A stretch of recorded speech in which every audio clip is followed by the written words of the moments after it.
El día de hoy vamos a trabajar con la derivación de orden superior. En este caso nos dice que así como al derivar una función posición, se obtiene una función velocidad y al derivar esta última se obtiene una función aceleración. En otras palabras, la función aceleración es la segunda derivada de nuestra función posición. Estas nomenclaturas que se tienen aquí es la manera en cómo podemos expresar cuál es la derivada que estamos obteniendo. La función dada por a de t nos dice entonces que es la segunda derivada de s de t y que se denota como s' de t. En esta tablita que nosotros tenemos aquí, nos marca cómo es que nosotros podemos determinar y representar derivadas de orden superior. Las más comunes pues es y', f' o la derivada de y respecto de x. Esta otra que tenemos aquí y esta, aunque nos marcan una derivada, pues no son tan usuales.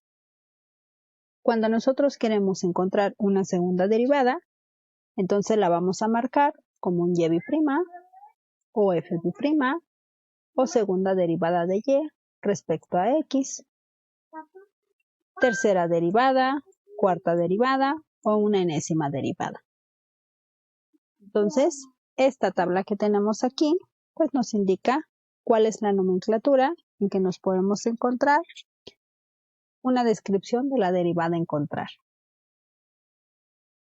Aquí tenemos algunos ejemplos, en el cual el primero de ellos nos dice que queremos encontrar la cuarta derivada para esta función, cuya primer derivada sería igual a 10 por x cuarta menos 6x más 6. Una vez que se tiene la primera derivada, es cuando vamos a poder encontrar la segunda derivada, que sería igual a 40x cúbica menos 6. Tercera derivada sería igual a 120x al cuadrado. Y cuarta derivada igual a 240x. Otro ejemplo más nos pide encontrar la tercera derivada para esta función. Si ustedes recuerdan, así como se encuentra esta estructura, pues no hay una fórmula que nos ayude a encontrar la derivada. Por lo tanto, esta x al cubo la debemos cambiar como un numerador.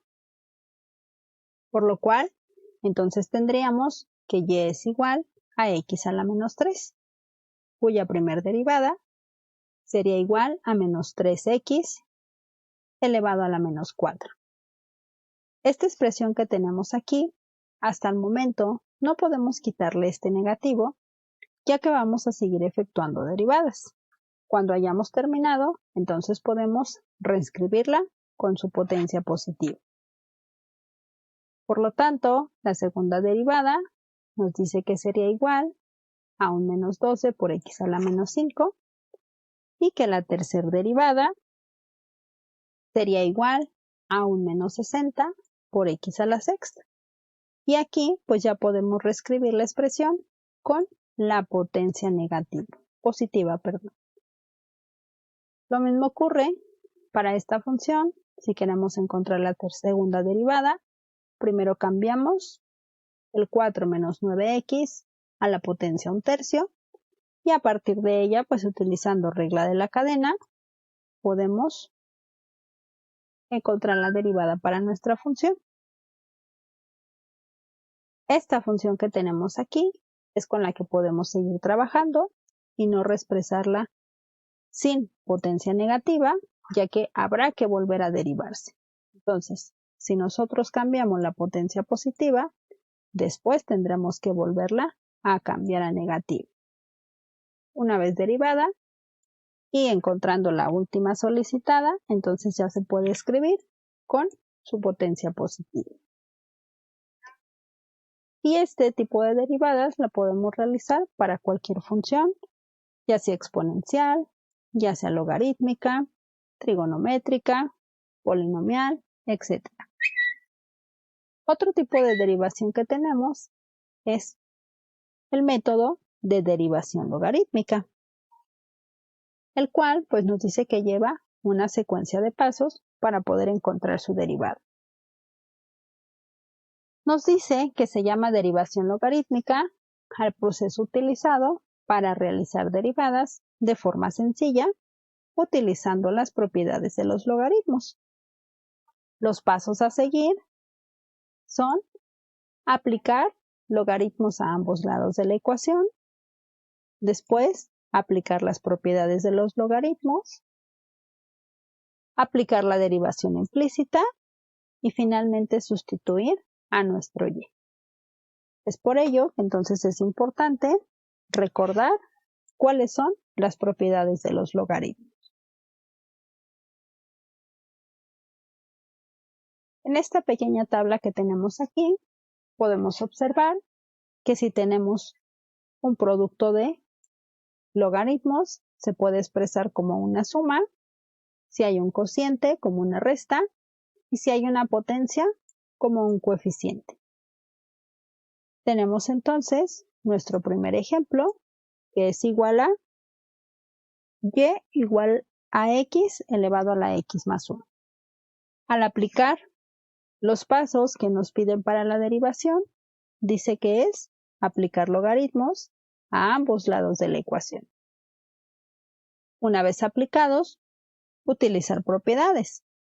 Esta expresión que tenemos aquí es un exponente que va a pasar como un coeficiente. Y una vez que tenemos esta expresión, en la cual ya no se puedan aplicar propiedades de los logaritmos, es decir, que ya no haya nada con potencia, con suma o con restas, o con productos o con cocientes, vamos a efectuar nuestra derivación implícita. Ustedes recuerdan, la derivación implícita nos dice que todo se deriva respecto a la variable x y donde no haya x pero se esté derivando, habrá que especificar que se está derivando respecto a y. Es entonces que al derivar este logaritmo de y, nos dice que es igual a 1 entre y por la derivada de y respecto a x. Igual, de este lado tenemos un producto de funciones, entonces utilizaremos el método de producto, el cual nos dice que es la derivada de la primera función por derivada de la segunda función más la segunda función por derivada de la primera.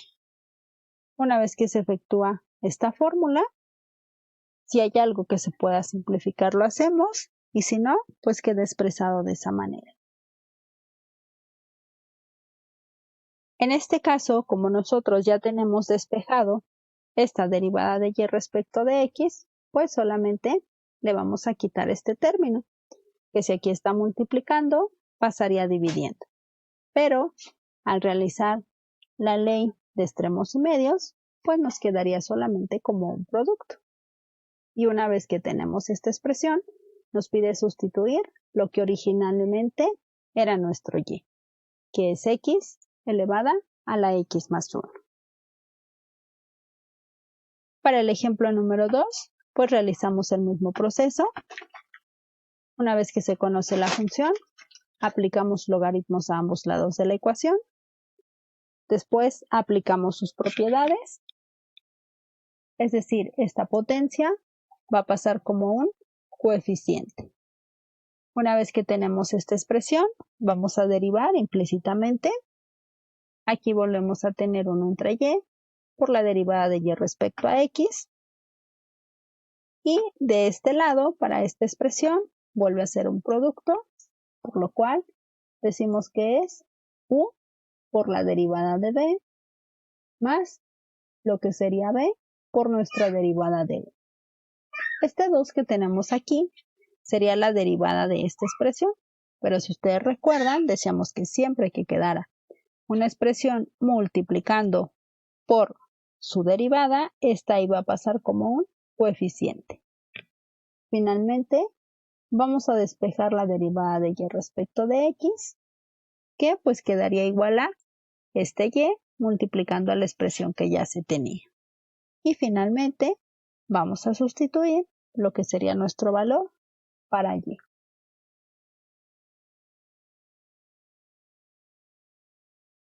Me voy a brincar hasta este ejemplo número 4, en el cual ustedes pueden observar que aquí tenemos una raíz cuarta de un cociente, pero que a su vez este cociente tiene funciones que tienen una potencia. Cuando nosotros queremos cambiar esta expresión, sabemos que es equivalente a un cuarto.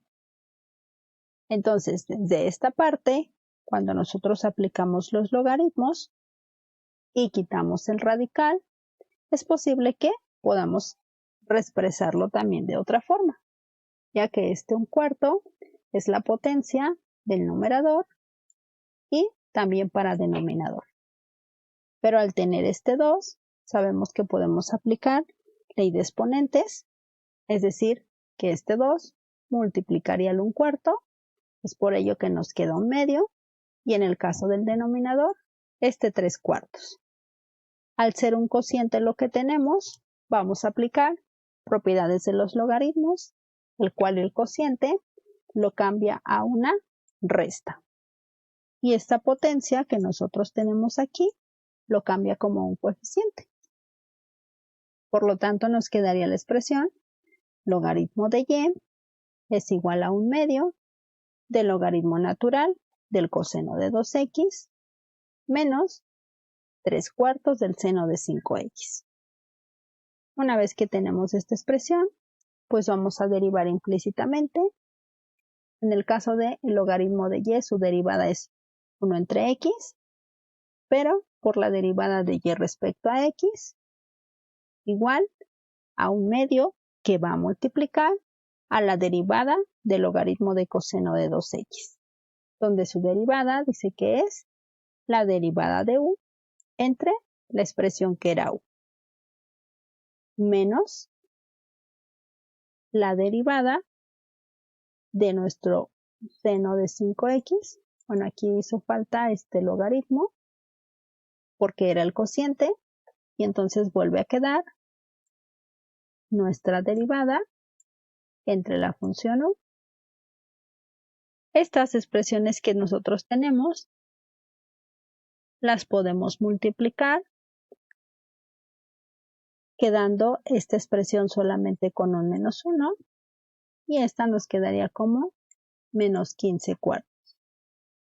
A su vez, que las expresiones que tenemos aquí, si utilizamos identidades trigonométricas, seno entre coseno nos dice que es igual a tangente y coseno entre seno que es igual a cotangente. Esta expresión decíamos que va a multiplicar y una vez que multiplica solamente la vamos a reescribir por lo que originalmente es nuestro y.